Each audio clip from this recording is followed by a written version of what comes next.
Over the course of NBA history in both the regular season and the playoffs, 150 players have combined to produce 564 50-point games. A lot of these weren't terribly surprising.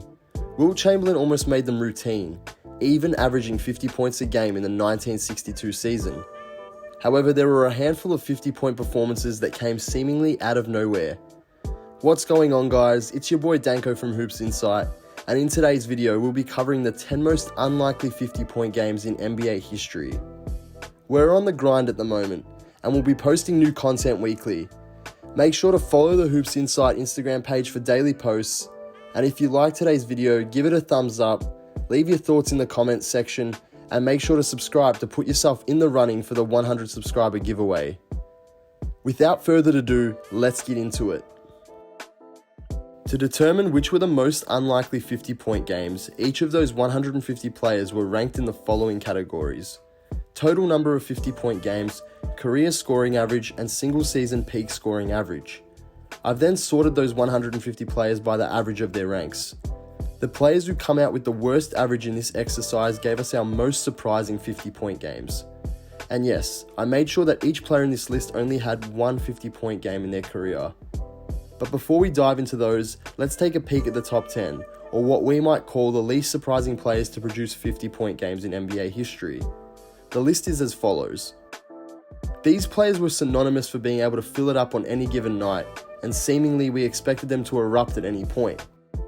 But it's the following 10 players that I'm about to name that we came here to talk about, and who, because of their unlikely 50-point outbursts, were the center of attention in the NBA on one particular night. And those 10 players are as follows. Number 1, Mo Williams. Mo Williams played 13 seasons in the league, most notably as LeBron's teammate on the Cleveland Cavaliers between 2008 to 2010. During this span, he flirted with 50 points on a couple of occasions, scoring 43 points on January 27, 2009, and just a month later he would score 44 points. However, he would finally break past the 50-point barrier as a member of the Minnesota Timberwolves 6 years later, when he dropped 52 points on the Indiana Pacers on January 13, 2015. That mark stood as a franchise record until Karl Anthony Towns scored 56 in 2018. If I told you someone scored 50 points in an NBA game last night, you would probably guess 100 or so names incorrectly before finally giving up. Dan Cahill wrote for the Chicago Sun-Times. And when I informed you it was Mo Williams, you would likely walk away shaking your head in utter disbelief. Williams' career scoring average entering that season was 13.3 points per game. He was in the midst of his age 32 campaign, and prior to that game his average that season was just 11 points per contest. That level of a random scoring outburst from a 6'1" veteran in the twilight of his career was unbelievable. And it feels even less likely when you consider the Pacers were ranked number 7 defensively in the 2014 to 2015 season. Williams put on a clinic against that Indiana defense. 6 of his buckets came from downtown. 1 was at the rim, the other 12 were in the mid-range area. Not only that, but plenty of the jumpers he took were contested. This just felt like a 48-minute hot streak. "You are just in a zone, you don't really see anybody," Williams said after the game. "You just go back to the places when you're in the gym by yourself with your own trainer. You're just shooting shots, and it doesn't matter where the defense is at." Williams would go on to be traded to the Charlotte Hornets that same season, and in 2015-16 would sign a 2-year deal to return to the Cavaliers. However, he played just 41 games, and that would be the last time we'd see Williams grace the NBA hardwood, although he'd finish his career on a high note, becoming an NBA champion. Number 2, Vernon Maxwell. Like Williams, Maxwell played in the league for 13 seasons and also came close to the 50-point threshold a couple of times. Unlike Williams, he actually got there pretty early in his career though. On January 26, 1991, Maxwell scored 51 points against the Cleveland Cavaliers whilst playing for the Houston Rockets, the team which Maxwell would go on to win back-to-back titles with in the 94 and 95 season, and where he'd have the best years of his career from an individual standpoint. To be honest, the more impressive feat on the night of this performance was that he actually scored 30 points in the fourth quarter alone, which makes him one of only 8 players who have cracked the 30-point mark in a single quarter in NBA history. Described by his coach Don Chaney as a streaky shooter, Maxwell was as locked in as he's ever been during that game. He went 14 of 25 from the field, but the biggest reason he eclipsed 50 points was all the trips to the line. He went 19 of 22 from the charity stripe, which was 6 more attempts than his second highest total of 16 free-throw attempts for a single game.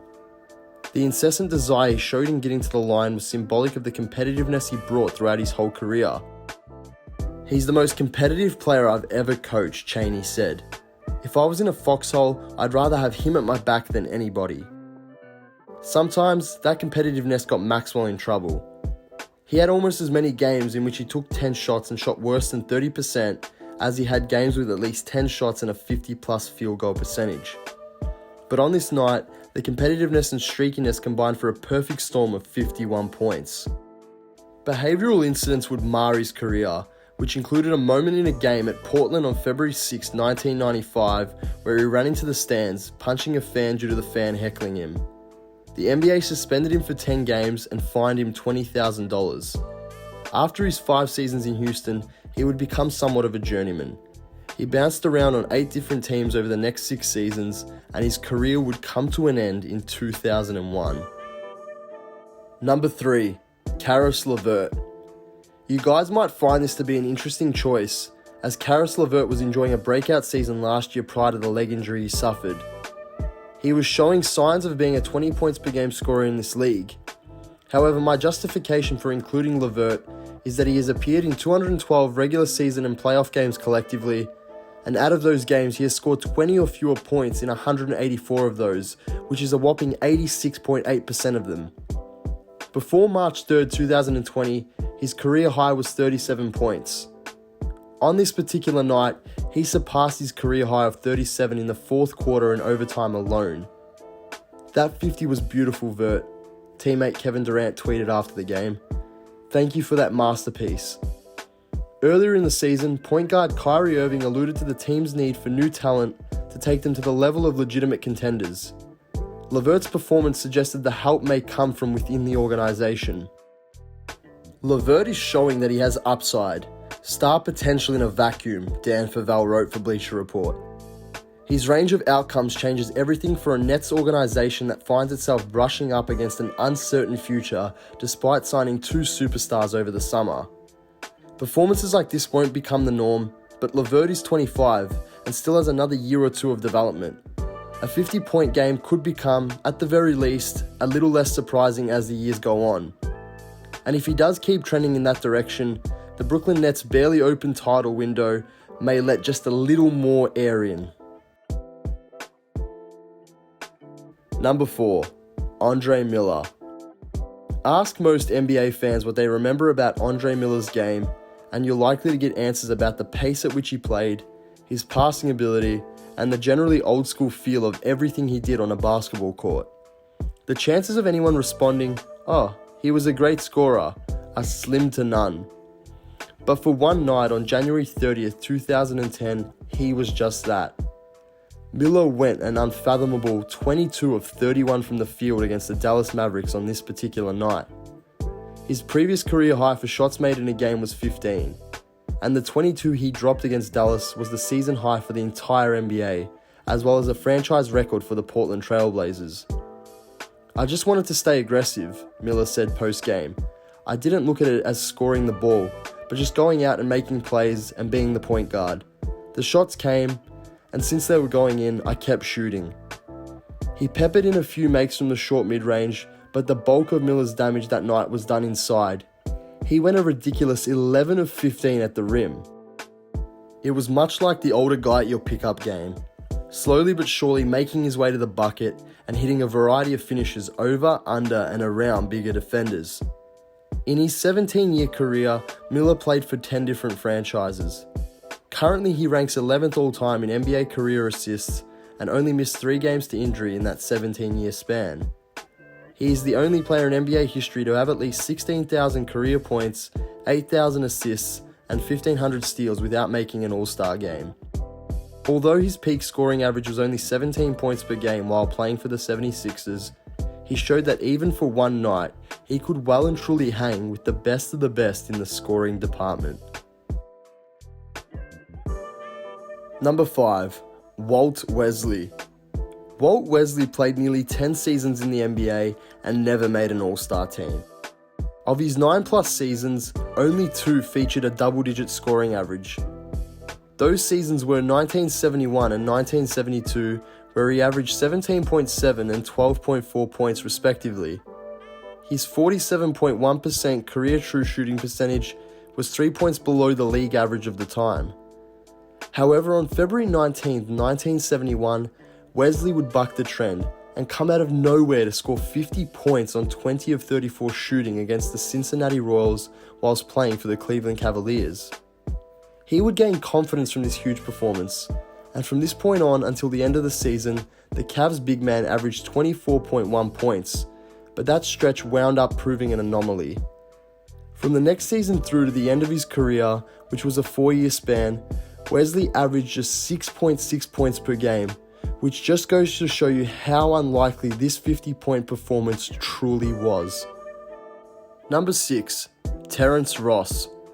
Seemingly random 50-point outbursts from unexpected sources may become a bit more commonplace in today's fast-paced, 3-point heavy style of play. And on January 25, 2014, Terrence Ross's 51-point performance against the Los Angeles Clippers proved a striking example of that. Ross had averaged only 6.4 points per game as a rookie in 2012-13. His average heading into the 51-point game was just 9.3 points. Then, suddenly, he exploded, hitting on 16 of 29 from the field and 10 of 17 from downtown, which tied the season high for threes in a single game in the 2013-14 season. After the game, ESPN Stats and Info tweeted, "Terrence Ross is the first player in NBA history with a 50-point game who was averaging less than 10 points per game." The points pile up quickly when 3-pointers are involved, and that was the obvious driving force behind Ross's career high. He was on fire that night, drilling shot after shot, generally off the catch. Not only was he hitting shots from all over the court, he managed to hit on 9 out of 10 attempts from the line, which rounded out this efficient scoring output. The crazy part about the performance was the Raptors still came out of the contest without the W. For a second-year player though, it was an enticing glimpse into a future that never really materialized. Ross still has time for a later career breakout, but his current career high for points per game in a season is 15.1, which he recorded in the 2017-18 season. Consistency has plagued Ross, being able to really reach his potential, but he's still proven to be a handy asset on a Magic squad looking to push for playoff success.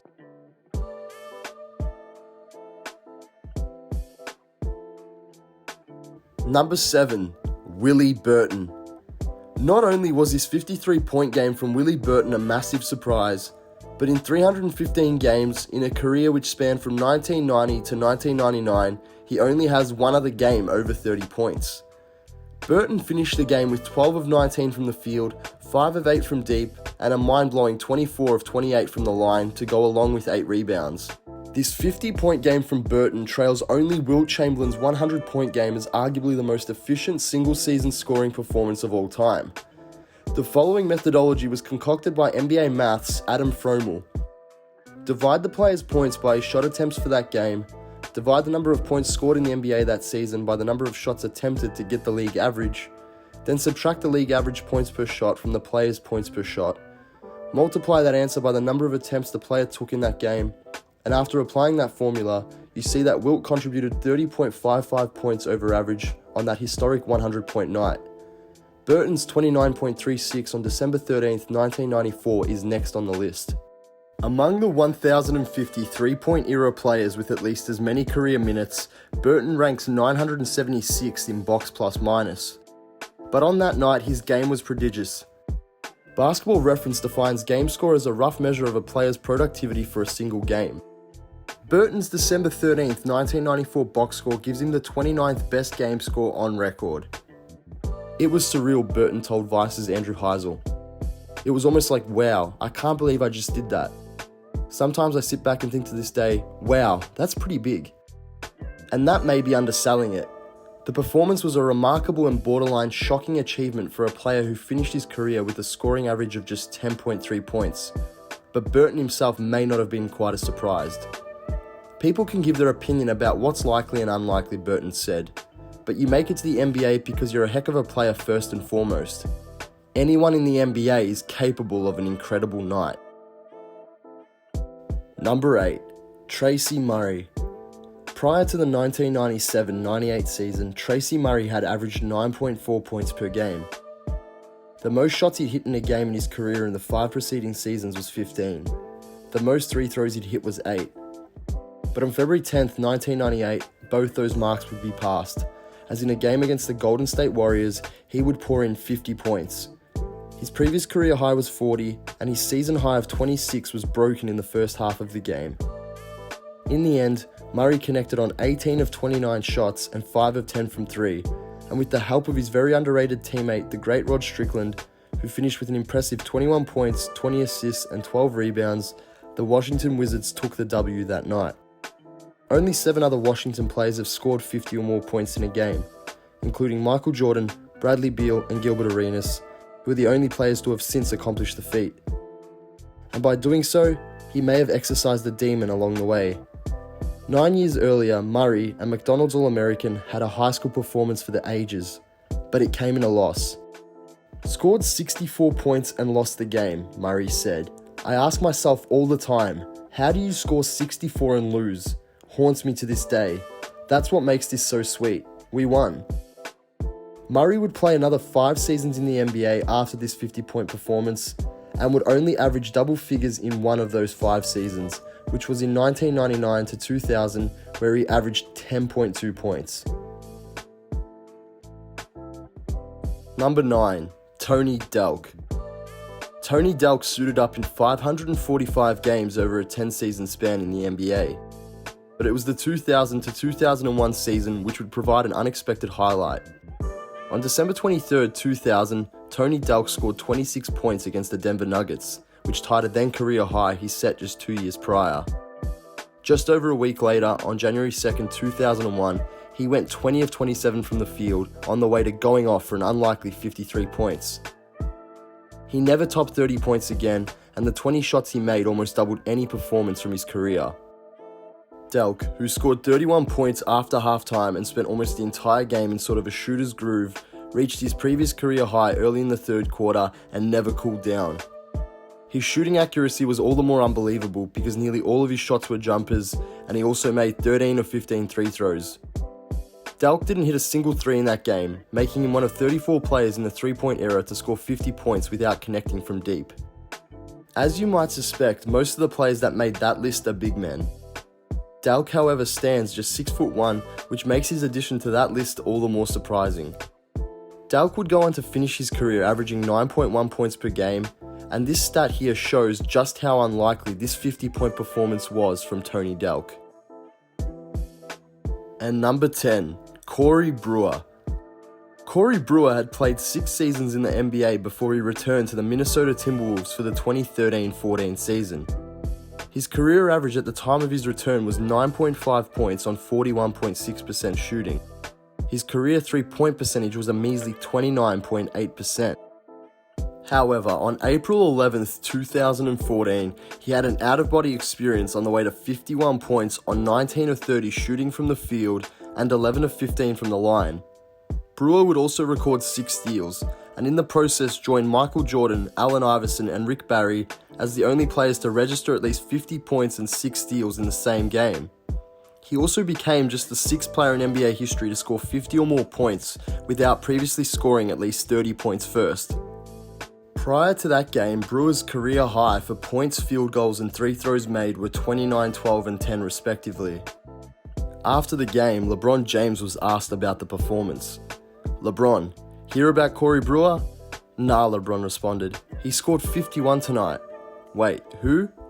This reaction from LeBron tells you exactly what you need to know about the surprising nature and the unlikeliness that Brewer would ever come close to the 50-point mark.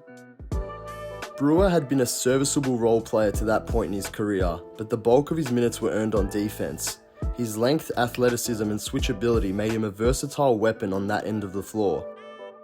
Brewer just kept on scoring that night until he had the Timberwolves franchise record, which would eventually be surpassed by Mo Williams in 2014 and Karl Anthony Towns in 2018.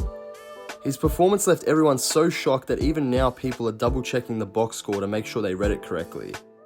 Brewer would never approach that level of scoring again. His scoring average over his next 5 and final seasons was 6.9 points. If it's any consolation to him, the figures he posted before and after this 51-point performance give him a pretty good shot to end up on lists like this. So there you have it guys, the 10 most unlikely 50-point games in NBA history. There were probably a handful of players that I could have included in here, but I'm confident that these were the most surprising. Let me know in the comments section who I missed out on and who you would have included in your top 10. If you like this type of content, make sure to give the video a thumbs up, leave a comment, feel free to suggest any ideas for future videos, and most importantly, subscribe to the channel to be in the running for the giveaway once we hit 100 subscribers. Thank you to everyone who tuned in, I appreciate the support, and with that being said, this has been your boy Danko from Hoops Insight signing off.